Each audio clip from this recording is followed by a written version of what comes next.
Students learn what they are taught. I disagree with this. Students don't rely on the materials that are instructed in in-class activities. In fact, it plays a smaller role rather than what the society and the environment that the students live in has to offer.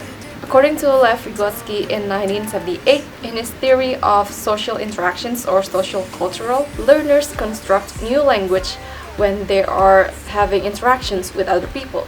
It proposed that the environment shapes the acquisitions, or also known as the zone of proximal development, or ZPD. A supportive environment leads to a better learning. So let's say that you want to learn French, then you want to surround yourself with people who speak French for quick acquisition. Some excellent example for this might be Julie, quoted from Ortega 2009, page 17. She was a British English speaker who was able to learn Egyptian Arabic naturally and pass herself off as a native speaker just after 2.5 years of residence in the country. Another example could be Wes, also quoted from the Ortega, page 69. He was a Japanese artist who learned English by himself without any instruction in Honolulu. Both Julie and Wes didn't get any proper instruction, but they both excelled in their own ways. Julie learned from her husband's family, who used Arabic as their dominant language, while Wes learned by himself talking to others as he had this message content over message form kind of thinking, so he forced himself to try to explain his point by experiencing using numbers of utterances. It can also be connected to noticing hypothesis by Smith in 1995 that Ortega had in chapter 4, as both learners wouldn't go anywhere if they hadn't used their noticing in learning and acquisition. Both were exposed to a new environment with new sounds that the language they want to acquire. And when they noticed things, they learned ways to correct themselves throughout the way. So in summary, students learn what they are taught is more to students learn what they are exposed to with the ability of noticing. The more they are exposed to something, whether they have proper instructions or not, the more they learn and captivate better what they get as they experience using the language in real life in interactions that they initiated in a supportive environment. That's from me. Thank you very much.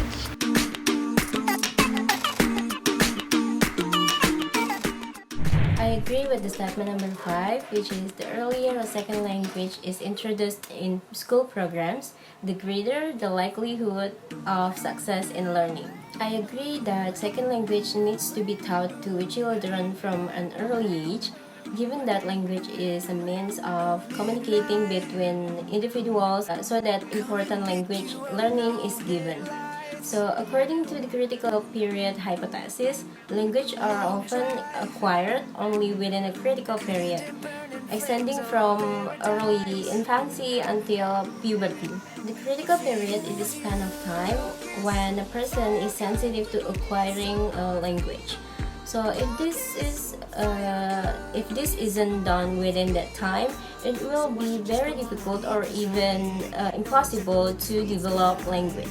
According to Teaching English website, acquisition theory says that adults do not master a language like children because of internal and external factors, not because of lack of ability. So they have examples from older learners who rarely achieve a near native accent.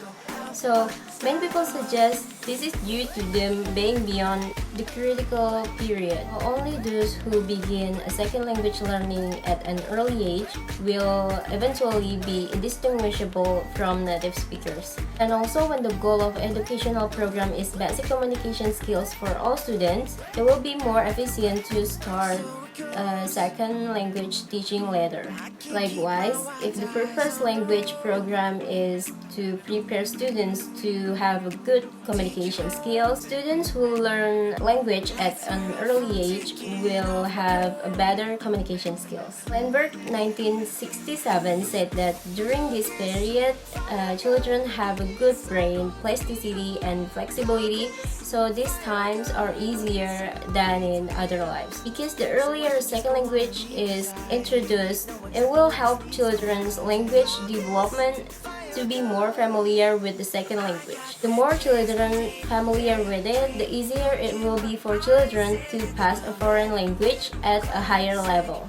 For example, by practicing to apply the second language, such as how to say word or sentence, and when the sentence should be used, at least will help children understand language functions more deeply. It should be noted that our capacity to learn a language is innate, but it can only be utilized if developed within a critical period.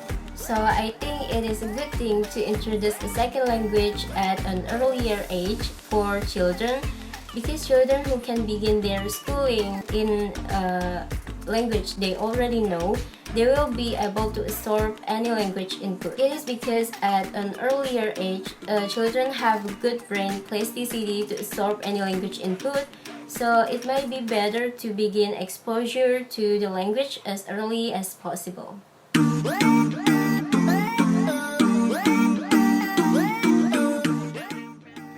Good afternoon, everyone.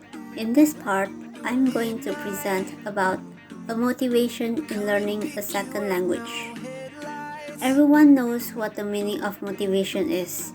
It means that something that can boost you to be able to achieve your goal successfully. I agree to the statement of the most important predictor of success in a second language is motivation. The reason why I agree to that statement is because, in my opinion, without a motivation to learn or study the L2 you are learning, you will not achieve your goal on it. According to Richards and Schmidt in 2002, the definition of motivation is generally considered to be one of the primary causes of success and failure in second language learning. And everyone has their own motivation, like for finding a job later in the future. According to Josh in 2016, a motivation is important as you are learning grammar and vocabulary. He also said that helping our students remain motivated is as important as teaching vocabulary and grammar. There are also 3 stages of motivation according to Dornier and Otto in 1998 and Dornier in 2005. There are the pre-actional stage, the actional stage, and the post-actional stage. The pre-actional stage means that you start to feel motivated in learning the auto. The actional stage means that you start to learn or study the auto. And lastly, the post-actional stage means that you have mastered the L2.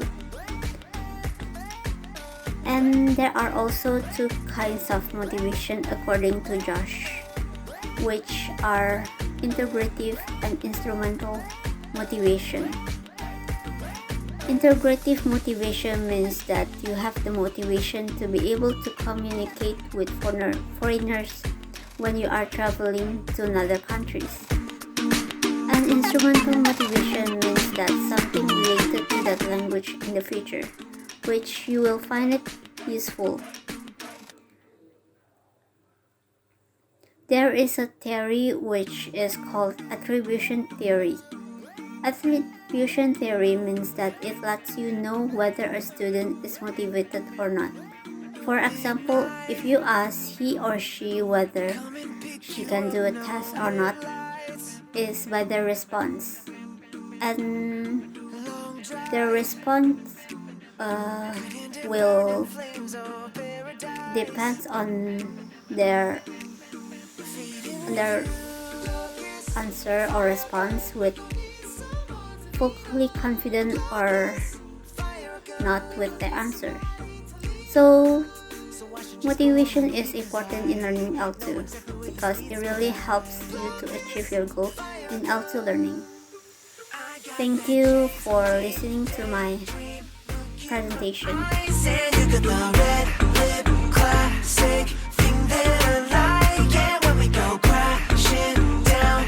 Come back every time, 'cause we never go